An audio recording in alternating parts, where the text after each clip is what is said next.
when all strength is gone and you feel like nothing is, making sense, we need to look to God. And I want to share with us the famous scripture, I think from Sunday school. They used to tell us, we used to sing the songs of trust in the Lord with all your heart. Lean not on your own understanding. In all your ways acknowledge him and he will direct your path. They were trying to tell us that if you try to direct your life, you're like a blind man leading a blind man. What am I saying? Blind leading blind. You've never been to a place. You don't even know what the next 5 minutes holds. You don't even know to which place you're supposed to go. Like, you're basically just there. Yeah. And there's someone who has been there before. That's why we call him the ancient wisdom. Yeah. Our God who has been there before time. Like, for him, he has no beginning, but he says he is our beginning. Yeah. With him, there's no beginning. He's infinite. But with us, he's our beginning. He began your story. He knows how it will run. He knows each and everything. You get what I'm saying? So he tells us that I'm your beginning and your end. So if we became wiser, we would let that God be our guide.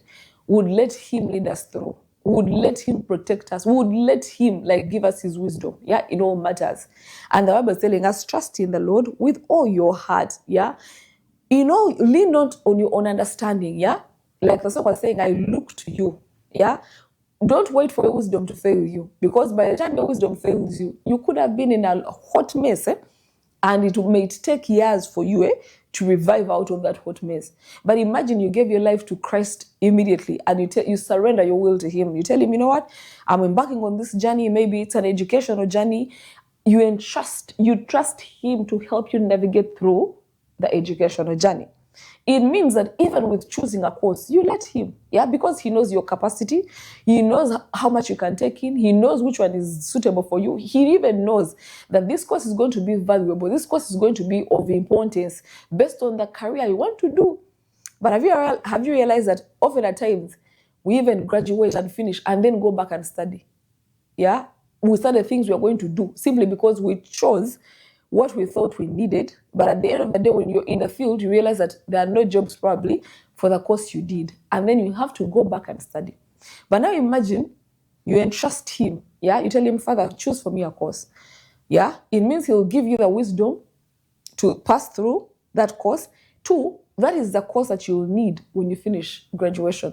That's the kind of job you're going to find yourself aligned to. Let me speak about, relationships. I think TikTok is a reality app.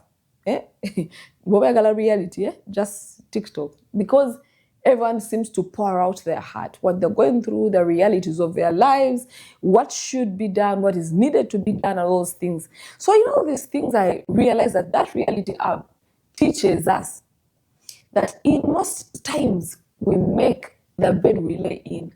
Over to esanze mubuzimu.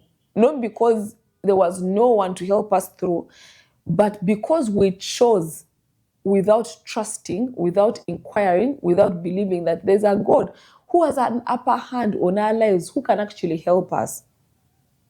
Your wisdom is literally foolishness in the eyes of God.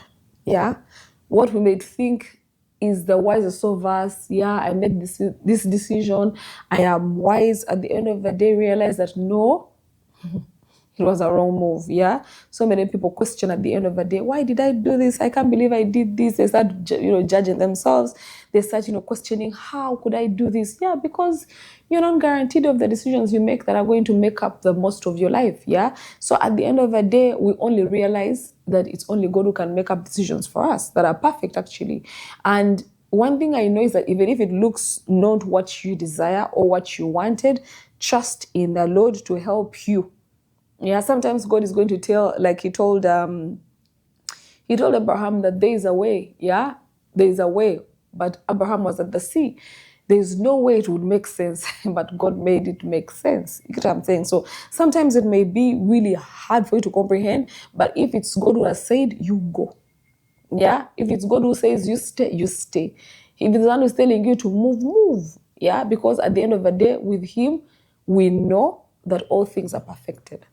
We will not draw back. So learn to trust in the Lord with all your heart, with all your mind, with all your soul, And in all ways, please make sure you acknowledge his sovereignty. Yeah. Because when you do acknowledge his sovereignty, you will not doubt. If he tells you, Abraham, leave your people and go. No, you will trust him fully and be like, oh, this one is the creator. No one created him. So let me just move. You get what I'm saying?